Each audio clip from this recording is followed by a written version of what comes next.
Capítulo 4. Un Salvador os es nacido.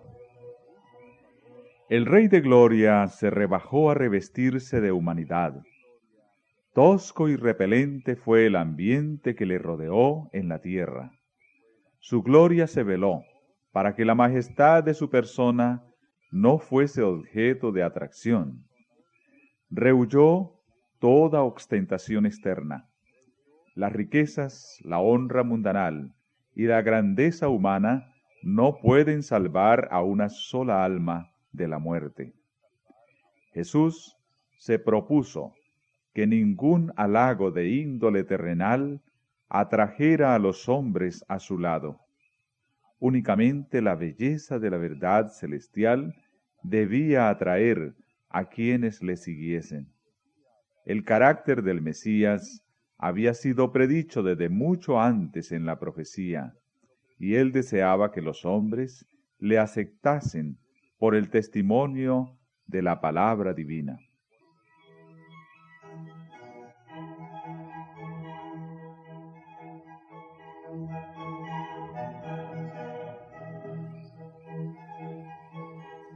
Los ángeles se habían maravillado del glorioso plan de redención.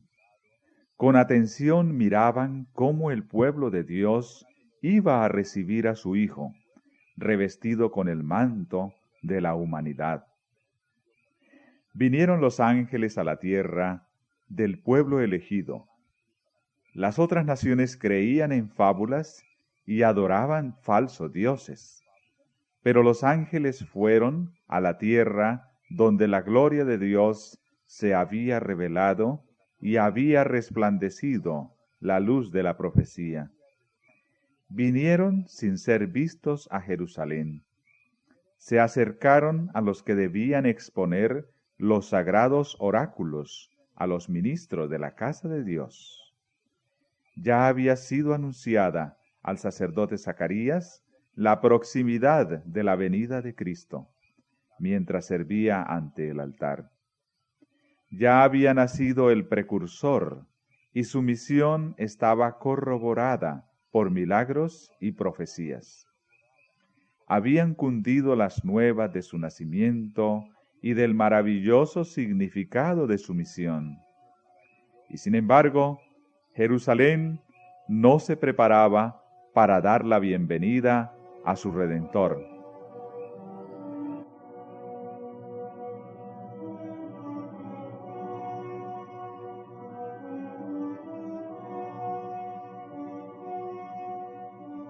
Los mensajeros celestiales contemplaban con asombro la indiferencia de aquel pueblo a quien Dios llamara a comunicar al mundo la luz de la verdad sagrada. La nación judía había sido conservada como testigo de que Cristo había de nacer de la simiente de Abraham y del linaje de David, y sin embargo no sabía que su venida se acercaba. En el templo, el sacrificio matutino y el vespertino señalaban diariamente al Cordero de Dios. Sin embargo, ni aun allí se había hecho los preparativos para recibirle. Los sacerdotes y maestros de la nación no sabían que estaba por acontecer el mayor suceso de los siglos. Repetían sus rezos sin sentido y ejecutaban los ritos del culto para ser vistos de los hombres, pero en su lucha para obtener riquezas y honra mundanal, no estaban preparados para la revelación del Mesías. Y la misma indiferencia reinaba en toda la tierra de Israel. Los corazones egoístas y amantes del mundo no se conmovían por el gozo que embargaba a todo el cielo. Solo unos pocos anhelaban ver al invisible. A los tales fue enviada la embajada celestial.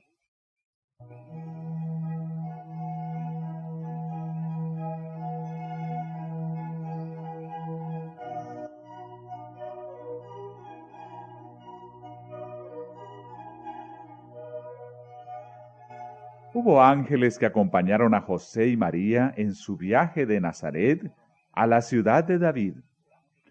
El edicto de la Roma imperial para empadronar a los pueblos de sus vastos dominios alcanzó hasta los moradores de las colinas de Galilea.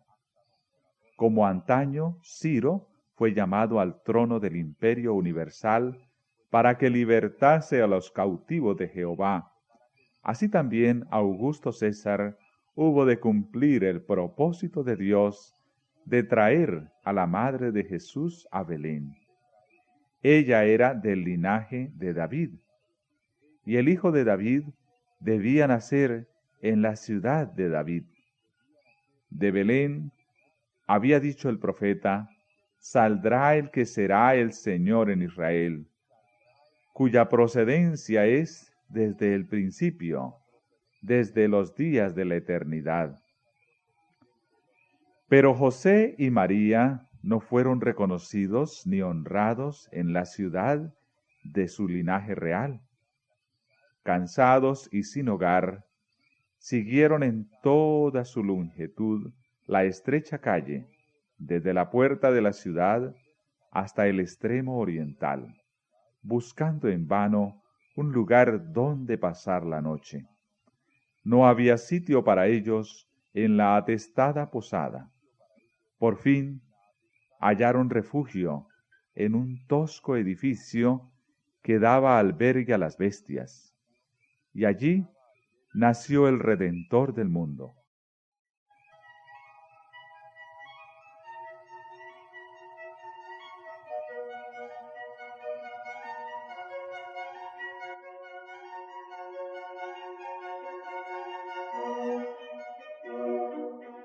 Sin que lo supieran los hombres, las nuevas llenaron el cielo de regocijo. Los seres santos del mundo de luz se sintieron atraídos hacia la tierra por un interés más profundo y tierno. El mundo entero quedó más resplandeciente por la presencia del Redentor. Sobre los collados de Belén se reunieron innumerables ángeles a la espera de una señal para declarar las gratas nuevas al mundo. Si los dirigentes de Israel hubieran sido fieles, podrían haber compartido el gozo de anunciar el nacimiento de Jesús, pero hubo que pasarlos por alto.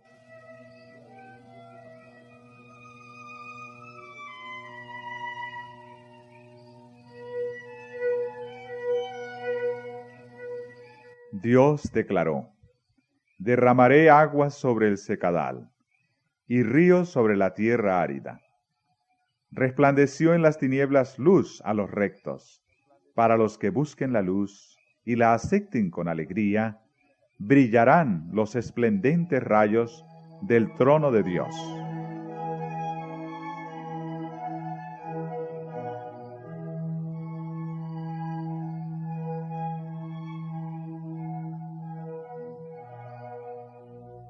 En los campos donde el joven David apacentara sus rebaños, había todavía pastores que velaban.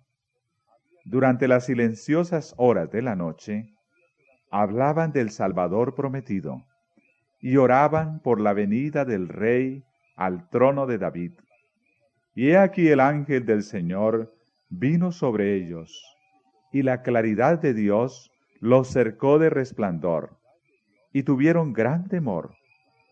Mas el ángel les dijo: no temáis, porque he aquí os doy nuevas de gran gozo, que será para todo el pueblo, que os ha nacido hoy en la ciudad de David un Salvador, que es Cristo el Señor.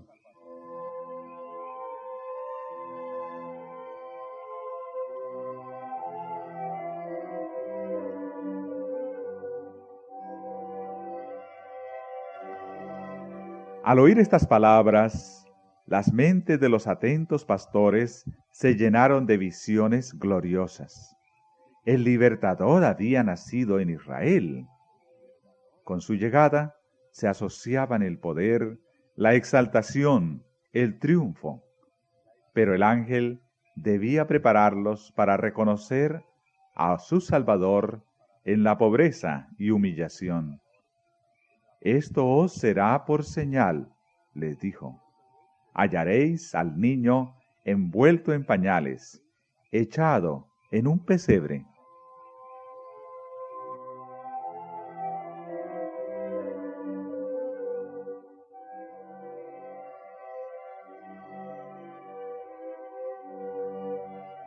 El mensajero celestial había calmado sus temores. Les había dicho cómo hallar a Jesús. Con tierna consideración por su debilidad humana, les había dado tiempo para acostumbrarse al resplandor divino. Luego, el gozo y la gloria no pudieron ya mantenerse ocultos. Toda la llanura quedó iluminada por el resplandor de las huestes divinas. La tierra enmudeció y el cielo se inclinó para escuchar el canto. Gloria en las alturas a Dios, y en la tierra paz, buena voluntad para con los hombres.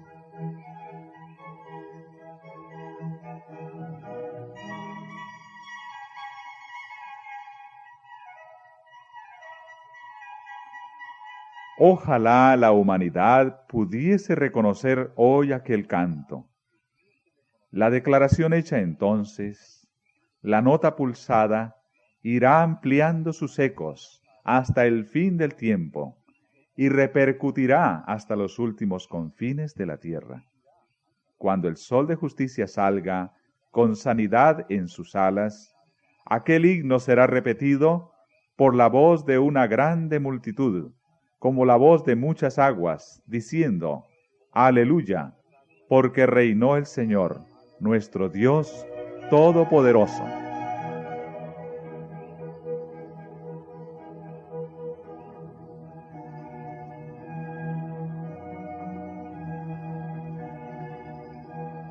Al desaparecer los ángeles, la luz se disipó, y las tinieblas volvieron a invadir las colinas de Belén. Pero en la memoria de los pastores quedó el cuadro más resplandeciente que hayan contemplado los ojos humanos. Y aconteció que como los ángeles se fueron de ellos al cielo, los pastores dijeron los unos a los otros: Pasemos pues hasta Belén, y veamos esto que ha sucedido, que el Señor nos ha manifestado. Y vinieron aprisa, y hallaron a María y a José, y al niño acostado en el pesebre.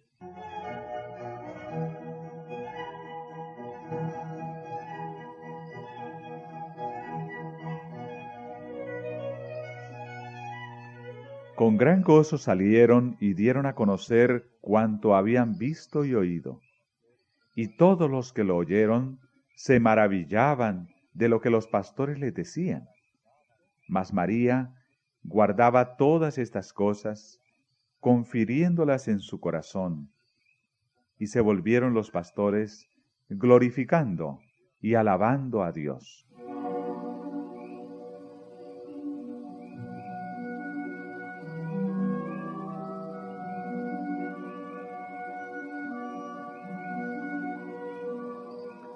El cielo y la tierra no están más alejados hoy que cuando los pastores oyeron el canto de los ángeles. La humanidad sigue hoy siendo objeto de la solicitud celestial, tanto como cuando los hombres comunes, de ocupaciones ordinarias, se encontraban con los ángeles al mediodía, y hablaban con los mensajeros celestiales en las viñas y los campos. Mientras recorremos las sendas humildes de la vida, el cielo puede estar muy cerca de nosotros. Los ángeles de los atrios celestes acompañarán los pasos de aquellos que vayan y vengan a la orden de Dios.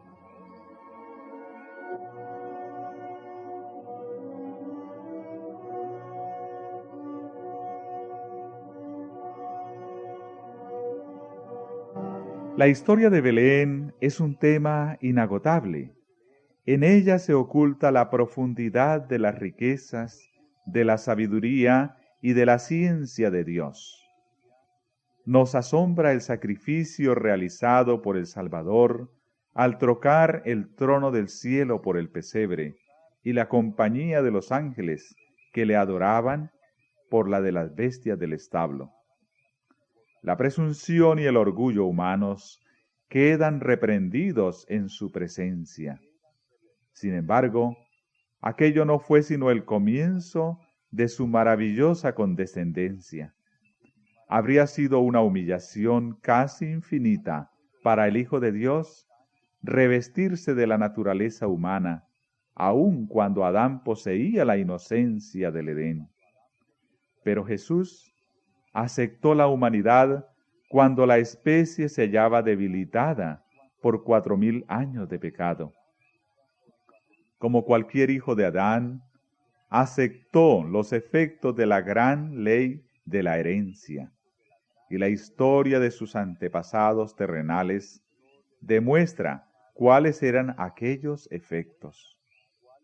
Mas Él vino con una herencia tal para compartir nuestras penas y tentaciones, y darnos el ejemplo de una vida sin pecado.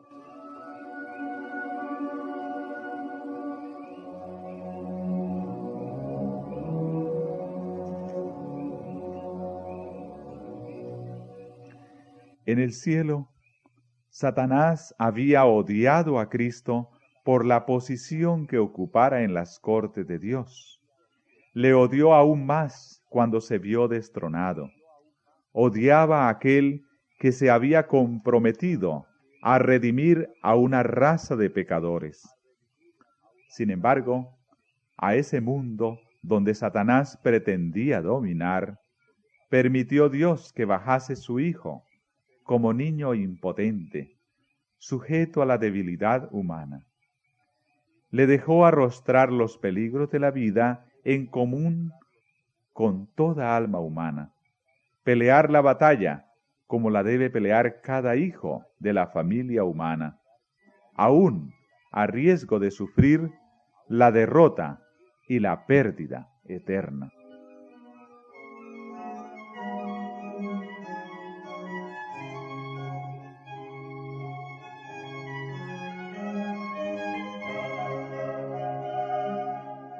El corazón del Padre humano se conmueve por su Hijo. Mientras mira el semblante de su hijito, tiembla al pensar en los peligros de la vida. Anhela escudarlo del poder de Satanás, evitarle las tentaciones y los conflictos. Mas Dios entregó a su Hijo unigénito para que hiciese frente a un conflicto más acerbo y a un riesgo más espantoso, a fin de que la senda de la vida fuese asegurada para nuestros pequeñuelos. En esto consiste el amor. Maravillaos, oh cielos, asómbrate, oh tierra,